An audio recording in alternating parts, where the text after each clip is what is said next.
Good morning. Welcome to Plugged In.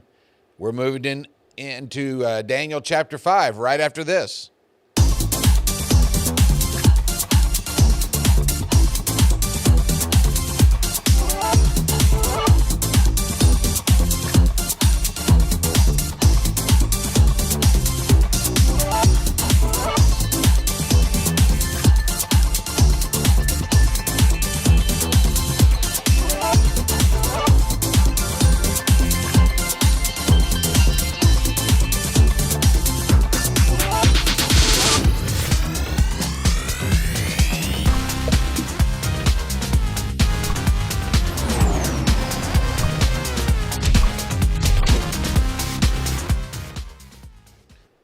It is a beautiful Monday morning.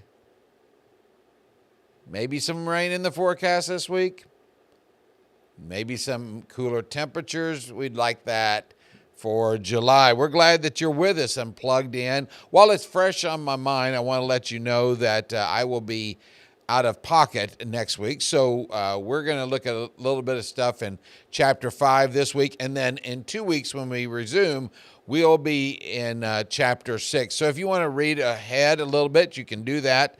But I wanted to just give you a heads up that we will not be together next week. I have a prior engagement that I need to be at. And so we will see you in a couple of weeks. So we're going to start the morning off with a pop question. I'm not going to make it a quiz. I think a quiz would be multiple questions.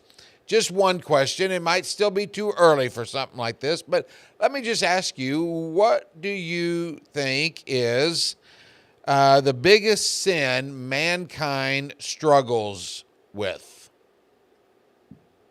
Now, if you're able to answer through this media, then you can share that with Peter and he can tell me, or if you want to even text me later, I'll go ahead and give you my phone number, 417-353-8006.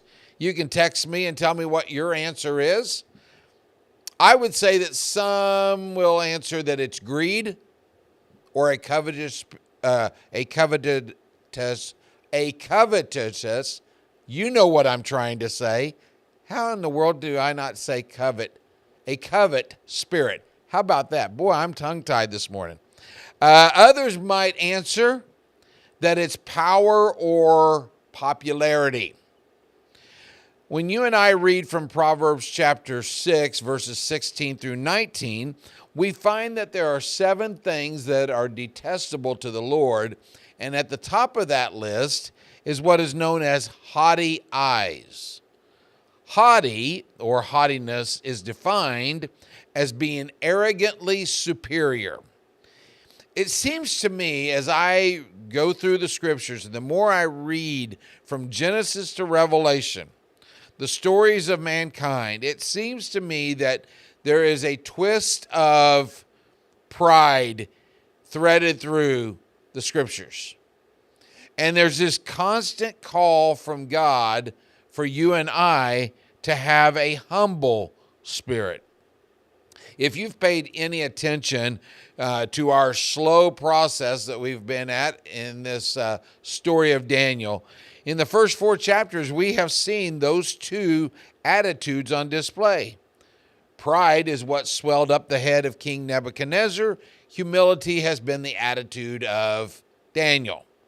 And those 2 attitudes just move right on into chapter 5, although one of the characters has changed.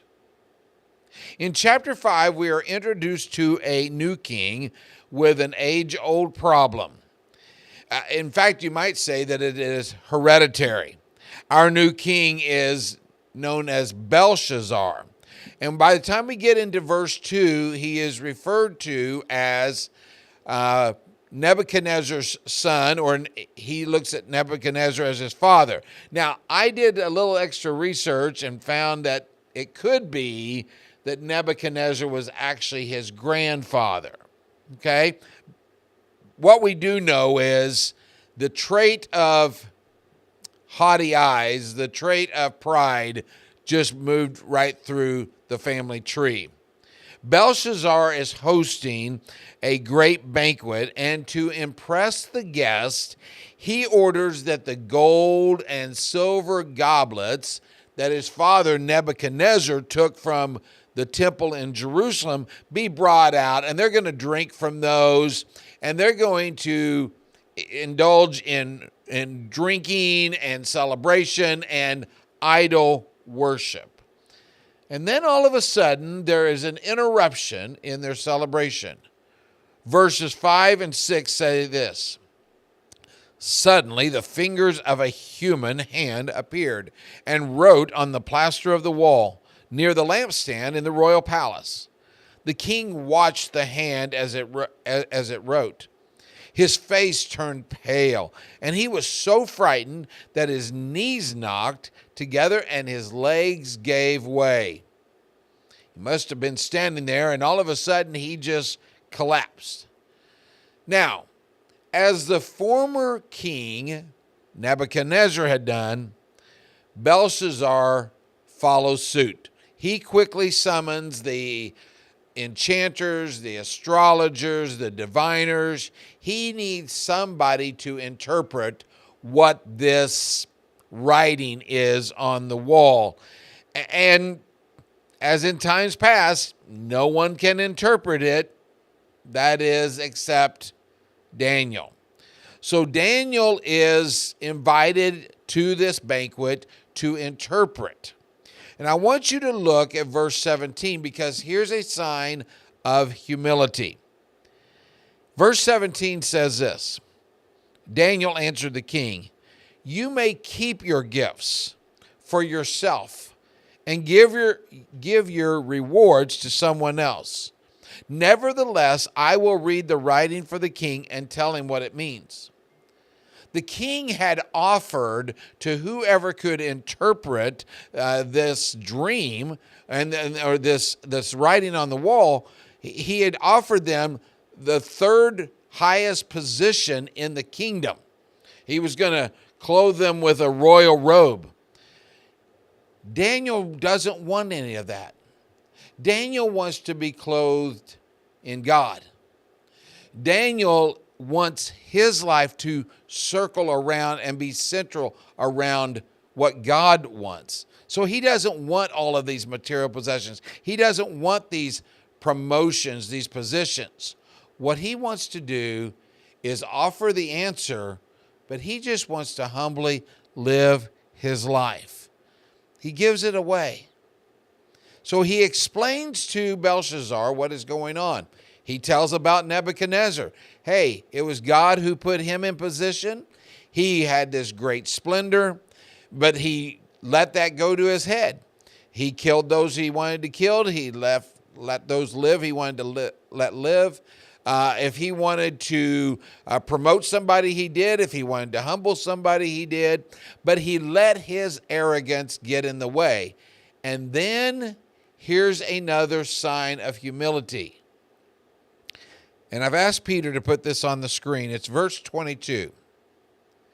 Here's what Daniel says to Belshazzar. "But you, Belshazzar, his son, have not humbled yourself, though you knew all this." See, Belshazzar knew what had happened to King Nebuchadnezzar. And you would have thought that if he saw this happening to his dad, he would have said, you know what, I'm not going to go down that same path. But no, Belshazzar decided to go down that same path. And as a result, the writing on the wall basically is interpreted that he is going to lose his position.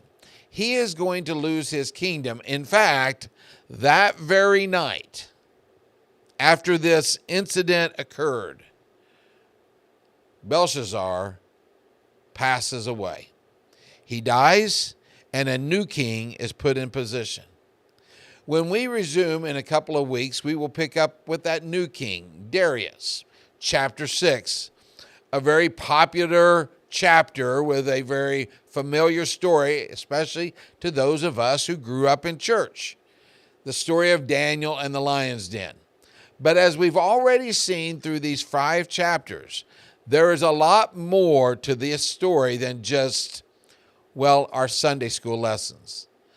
So I want to encourage of you to join back with us in a couple of weeks. Have a wonderful week this week. And thank you again for watching Plugged In.